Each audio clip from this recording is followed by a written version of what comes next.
கன்னியாகுமரி மாவட்டம் குலசேகரம் அருகே இன்று முள்ளம்பன்றி தாக்கிய ஆவேசத்தில் ஓடிய புலி காக்கச்சல் பகுதி ரப்பர் தோட்டத்தில் பால் வெட்டி கொண்டிருந்த தொழிலாளி புதலிங்கம் மற்றும் பைக்கில் வந்த ஜெயனை தாக்கிவிட்டு அருகில் உள்ள தோட்டத்தில் விழுந்து உயிரிழந்தது.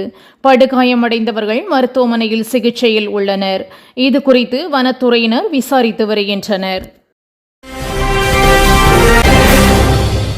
குமரி மாவட்டம் நாகர்கோவில் அருகே வடிவீஸ்வரம் பகுதியில் அமைந்துள்ள அருள்மிகு அழகம்மன் திருக்கோவிலில் ஆண்டுதோறும் சித்ரா பௌர்ணமியை முன்னிட்டு சிறப்பு நிகழ்ச்சிகள் நடைபெறுவது வழக்கம்.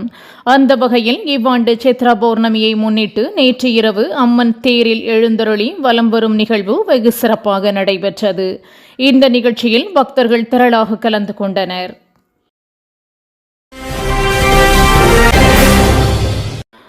மக்களவைத் தேர்தலை ஒட்டி மத்திய அமைச்சர் நிதின் கட்கரி தீவிர பரப்புரையில் ஈடுபட்டு வருகிறார். 2ஆம் கட்ட தேர்தலுக்கான பரப்புரை இன்று மாலை 6 மணியுடன் நிறைவடைகிறது. இதையொட்டி மகாராஷ்டிராவின் யாவத்மல் பகுதியில் கட்கரி இறுதிக்கட்ட பரப்புரை மேற்கொண்டு வந்தார். அப்போது மேடையில் பேசிக் கொண்டிருந்த அவர் திடீரென மயங்கி விழுந்தார். உடனடியாக அங்கிருந்தவர்கள் அவரை மீட்டு முதலுதவி அளித்தனர். தமிழ்நாட்டில் தேர்தல் முடிந்துள்ள நிலையில் வடமாநிலங்களில் இன்னும் 6 கட்ட தேர்தல் நடைபெறவுள்ளது. இந்நிலையில் வடமாநிலங்களில் கூட்டணி கட்சி வேட்பாளர்களை ஆதரித்து முதல்வர் ஸ்டாலின் பிரச்சாரம் மேற்கொள்ள உள்ளதாக தகவல் வெளியாகியுள்ளது.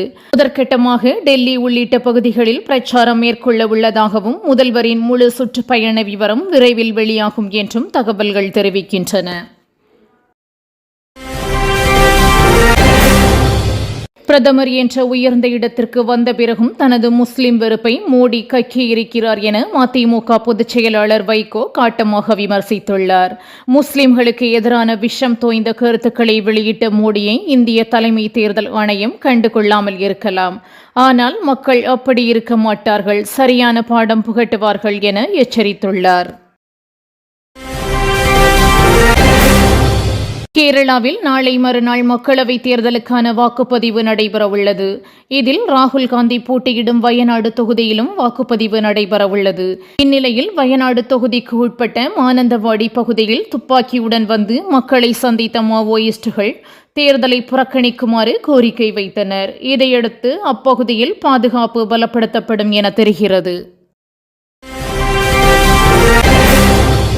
நட்சத்திர தம்பதிகளான நடிகர் அஜித் ஷாலினிக்கு திருமணமாகி இன்றுடன் 24 ஆண்டுகள் நிறைவடைந்துள்ளது. விடாமுயற்சி படத்தில் பிஸியாக நடித்து வரும் அஜித் தற்போது குடும்பத்துடன் நேரத்தை செலவிட்டு வருகிறார். இன்று திருமண நாள் என்பதால் சென்னையில் உள்ள தனியார் விடுதிக்கு தனது மனைவியை அழைத்துச் சென்றுள்ளார். இதன் வீடியோ இணையத்தில் வெளியான நிலையில் ரசிகர்களும் அவர்களுக்கு வாழ்த்துக்களை தெரிவித்து வருகின்றனர். நாட்டிற்காக இந்திரா காந்தி மட்டுமே நகைகளை கொடுக்கவில்லை, மக்கள் அனைவருமே நகைகளை கொடுத்தனர் என பாஜக தலைவர் அண்ணாமலை கூறியுள்ளார். இந்தியா சீனா போர் நடந்த சமயத்தில் முன்னாள் பிரதமர் இந்திரா காந்தி தனது நகைகளை கொடுத்ததாக காங்கிரசார் கூறி வருகின்றனர். இதற்கு பதிலளித்துள்ள அண்ணாமலை, போர் ஏற்பட்டதற்கு காரணமே நேருதான். காங்கிரசார் இதை முதலில் புரிந்து கொள்ள வேண்டும் என கூறினார். டெல்லி ஜந்தர் மந்தரில் தமிழக விவசாயிகள் 2வது நாளாக போராட்டம் நடத்தி வருகின்றனர்.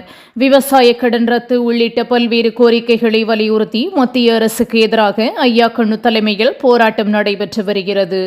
இதன்போது அங்கிருந்த மொபைல் டவர் மீது ஏறிய விவசாயிகள் மத்திய அரசுக்கு எதிரான முழக்கங்களை எழுப்பினர். அவர்களை தீயணைப்புத் துறையினர் பத்திரமாக மீட்டனர்.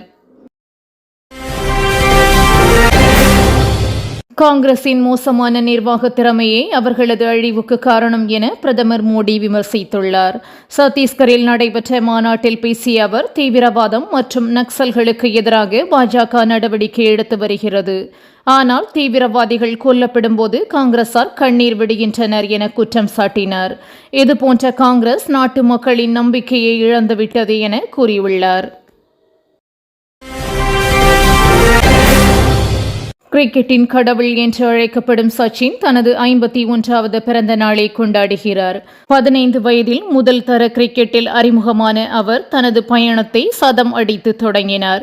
சர்வதேச கிரிக்கெட்டில் 100 சதம் அடித்தவர், டெஸ்ட் மற்றும் ஒருநாள் போட்டிகளில் அதிக ரன்களை குவித்தவர் என பல்வேறு சாதனைகளை படைத்த இவர் இந்தியா மட்டுமின்றி ஒட்டுமொத்த கிரிக்கெட்டிற்கும் அடையாளமாக திகழ்கிறார்.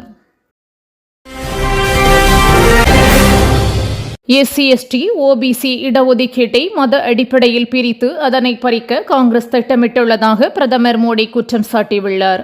இந்தியாவின் அரசியலமைப்பு சட்டம் உருவாகிய போதே மத அடிப்படையில் இடஒதுக்கீடு கிடையாது என அம்பேத்கர் தலைமையில் முடிவு செய்யப்பட்டது. ஆனால் காங்கிரஸ் மத அடிப்படையிலான இடஒதுக்கீடை கொண்டு வந்து அரசியலமைப்பை மாற்ற முயற்சிக்கிறது என விமர்சித்துள்ளார்.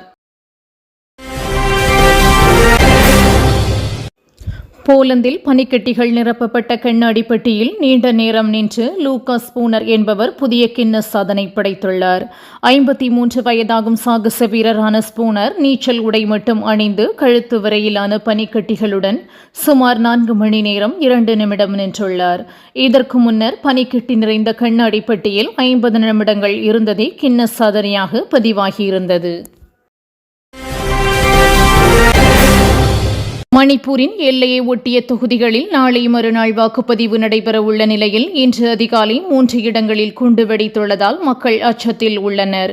இம்பால் பள்ளத்தாக்கின் முக்கியமான சாலையில் இந்த தாக்குதல் நடைபெற்றதாக அதிகாரிகள் தெரிவித்துள்ளனர்.